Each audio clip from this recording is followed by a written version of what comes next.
Au fil, l'idée c'était coordinateur pédagogique, ça voulait dire principalement de coordonner, d'organiser toute l'action pédagogique voilà, qui allait être mise en place. Donc ça peut être aussi bien un boulot avec les groupes amateurs par exemple, tout le public amateur, mais aussi l'éducation nationale, les écoles de musique et voilà, tout ce qui va, on va dire, tout ce qui peut exister au film et qui n'est pas de la diffusion en fait. Par exemple, on a un dispositif qui s'appelle les Ball Sessions, où 4 fois par an, on travaille avec 2 groupes, on accompagne 2 groupes dans les studios.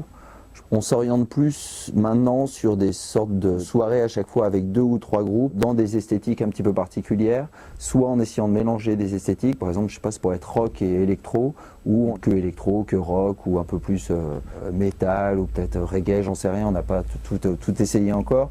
Donc voilà, il y a quand même un système d'inscription où les groupes peuvent postuler entre guillemets, mais voilà, il n'y a pas véritablement un jury qui délibère, qui écoute, etc. Ça se fait un petit peu à chaque fois de manière différente. C'est arrivé assez souvent aussi que des groupes viennent nous voir pour nous demander un coup de main ou qu'est-ce que vous pourriez nous apporter. On est, je sais pas, des jeunes 18-20 ans, on sait qu'on a besoin de travailler, on a besoin d'évoluer, on a besoin d'être aidé, on a besoin d'être accompagné. Donc voilà, on les rencontre comme ça, je leur disais, inscrivez-vous dans ce dispositif-là, et la plupart du temps, ils se retrouvaient peut-être une session ou 2 sessions un petit peu plus loin dans le temps, inscrits dans ce dispositif.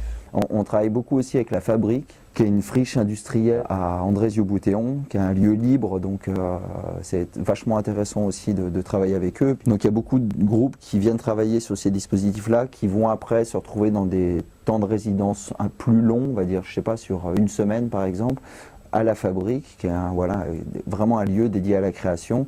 Donc il y a des allers-retours qui se font comme ça, il y a aussi des groupes qui peut-être sont venus de la Fabrique, ou voilà, il y a des espèces de trajets, mais il n'y a pas un trajet type. C'est un petit peu complexe, mais voilà, notre mission après tout, c'est avec nos moyens d'accompagner le plus de groupes possible. Le premier travail, ça va être vraiment un travail artistique. Donc on a les studios comme outil pour travailler sur l'enregistrement, sur pouvoir réécouter, pouvoir travailler vraiment sur la musique, sur les constructions, le son du groupe, toutes ces choses-là.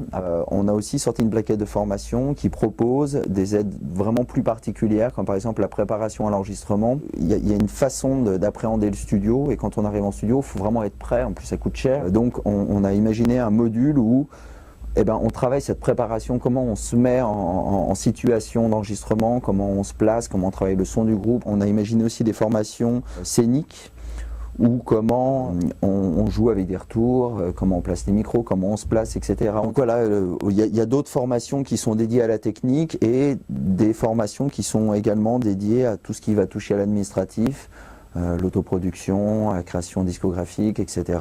Et puis après, comment on développe un projet culturel, de la mise en réseau, du booking, etc., etc. Le système de l'intermittence, c'est un système qui n'est pas toujours simple à comprendre. Donc voilà, ça peut être aussi travailler sur des questions vraiment très administratives pour le coup.